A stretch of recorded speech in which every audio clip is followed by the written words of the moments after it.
Hi everybody, it's alisamurray here, hanging out with Carl, doing the Two Chef Shows, sharing what we know. And today we're doing a very complicated, well, not really that complicated, but everybody seems to think it's a complicated dish called the Beef Wellington. It'd be new for me. I've never made it, so.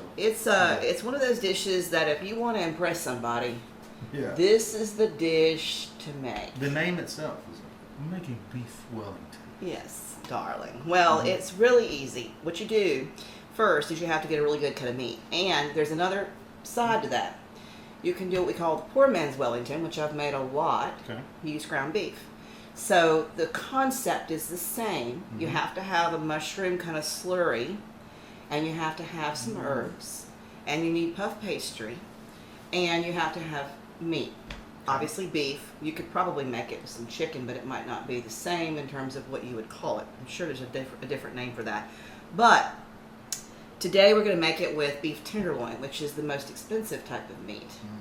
And we've got them cut into cubes. Carl has already done that, and we're going to go ahead and stick them on an indoor grill, put a little salt and pepper on those guys, and get them just seared all on the edges, not cooked at all. Okay. And the reason why is because we're going to wrap it, and when we wrap it in our pastry dough, it then bakes to make the pastry puff. And if you've got the beef cooked too much, and you like medium rare like I do, you've done screwed up your meat. So we got to make sure it's just sizzled and browned all around on all sides. So we're going to turn that grill on. You go do your thing. Right. While you're doing that, I'm going to do the mushrooms. So what I like to do is use a combination of different mushrooms. I've got some oyster here, and I've got some baby bellas, and I'm going to just chop them up into little bitty pieces and add some garlic and some onion powder. And I'm going to pan fry them with a little bit of butter, of course, and get them where they're just soft. And then we're going to use this to smear down on top of our pastry before we actually encase it with our tenderloin. And so that's really a major component of the Beef Wellington.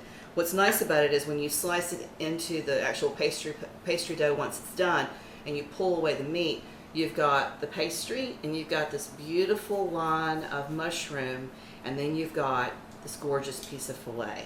And so that is what's so impressive about it. It's kind of like those Scotch eggs that we made, where you've got the different layers that you can see. Yeah. And it's just a really beautiful dish. Can I add something when you deal with like the tenderloins and steak and things of that nature, especially if you're at the house? And this is something that I've learned from watching the professionals or whatever. They always say, especially with steak, and the method that she's using is excellent. Even without the Wellington part, it's excellent for just a steak. They say bring it out, allow it to sit, and the meat to come up to room temperature. And of course, you can salt it, and then when you sear it and do all that, you can check the temperature and bring it to the middle to exactly where you want it. But let it rest and come up to room temperature, preferably, if you have the time. Sometimes you don't have the time. Sometimes you're in a crunch, you don't have the time. That's fine. You just have to watch it and make sure you don't burn it, right? But if you bring it to room temperature, it makes it a little easier to manage, right? Yeah. So anyway, I just wanted to add that. It's a good tip. This is just really one of those recipes. It's kind of one of those things where it really is it's an impressive dish.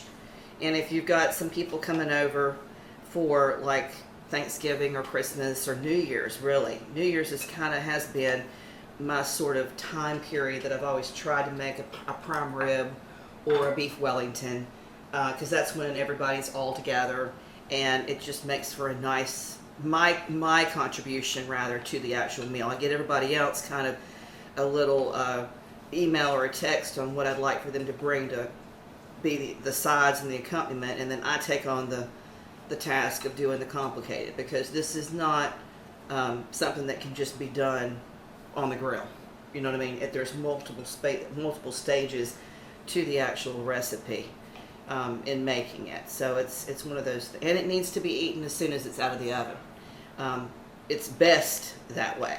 I've never really had much success making a beef Wellington and then going back 2 hours later and serving it. It needs to be eaten as soon as that puff pastry comes out of the oven, and it goes with a really wonderful horseradish cream.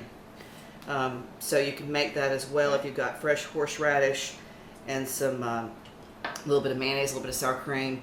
Whip that up, and even whipping cream. Add a little dollop of that and some garlic and salt and pepper, and that drizzled over it is really beautiful as well. And the other thing I'm going to show you how to do today is I've got a little cheat on this, and so what I've done is instead of me mixing in a lot of herb with the mushroom, I happen to have some basil pesto in the refrigerator. And so I'm just going to incorporate that basil pesto, which already has the parsley, the garlic, and the herbs there, to help me just get that herb infused on these mushrooms and get it prepped for that one layer inside of that pastry puff, without having to go in and soften up those herbs and cook those down as well. I can just dollop that into the mushrooms once they're ready, and it's a good time saver, and you'll be ready to go in terms of putting it all together. Now, this is onion powder. If you have onion, you want to do shallots, you can do that too. I'm just going to cheat, make it easy on myself, show you how to make it easy for yourself. Sprinkle the onion on there. I'm going to do a little salt and pepper. I'm going to put this on the stove beside Carl, brown these guys up, and then I'll be right back. Okay, everybody, so now I've got the mushrooms all cooked down with the butter and the garlic. Yum. It's beautiful. And Carl has gotten all of our steak, our filet mignon pieces, browned a little bit on all sides. And so what we're going to do is we're going to put this thing together. So I'm going to put the mushrooms right there. All right, so we've got our pastry dough. This is a puff pastry dough that you can just buy in the frozen food section of your grocery store. And what I'm going to do, first off, I need to get, I've got my knife, sort of measure kind of what we're going to need per piece. So I'm going to cut. And this completely surrounds the meat, or just covers the top? It does. You encase it completely. Okay. So what you're going to do is I'm going to take a little bit of this basil pesto, There we go. and I'm going to smear it down on the puff. I can see why Brian likes this. It's finna get real, people, right here. Yeah, it's the most complicated stuff that you do is the ones that he likes, which is interesting. He likes to make me work. Oh well, it is what it is. Labor of love, right? Yes. So take a little bit of your mushroom, okay, and let it kind of go down like that. Okay. Wow. And then I want you to take a piece of your beef, like that, and we're going to work on getting it pinched so that it goes over the beef. And if you've got this at room temperature, which you have to have, you have to have it there in order for you to be able to do what you do. So I wrap it this way, and then I come back in and use kind of like I'm making a piece of candy, and then pull it over. So I've got kind of a pocket, and pinch things together so that nothing is going to ooze out while it's in there baking. So tuck it in, and then roll it back over and push it down. This is the rich man's hot pocket. That's exactly what it is, Carl. Now this is what you've got. You've got a fully sealed up, cute little package. I finished getting these guys wrapped up. These are going to go into an oven about 400 degrees, and we're going to keep a real close watch. I'm going to wash them with an egg that I've beaten so that makes the pastry just really make golden and puffed up and really pretty. And then once we get them out of the oven, we'll be right back to you and show you them all finished up. So we'll see in just a little bit. All right, guys, look, we've just pulled these guys out of the oven. Look how gorgeous they are. They turned out so beautiful. They did. Beautiful little pockets of goodness and filet mignon and love, love, love. Mm-hmm. Little horseradish cream, guys. Don't forget. I'll give you the recipe for that. A little raw horseradish with some sour cream, little minced garlic. Mm-hmm. Beautiful to finish it off. And we hope that you found some value in it. If you did, do us a favor, like and share. Don't forget to ring the bell. Carl, ring that bell. You know he loves to ring that bell. And we'll see you soon on another Two Chef Show. Share what you know. Take care.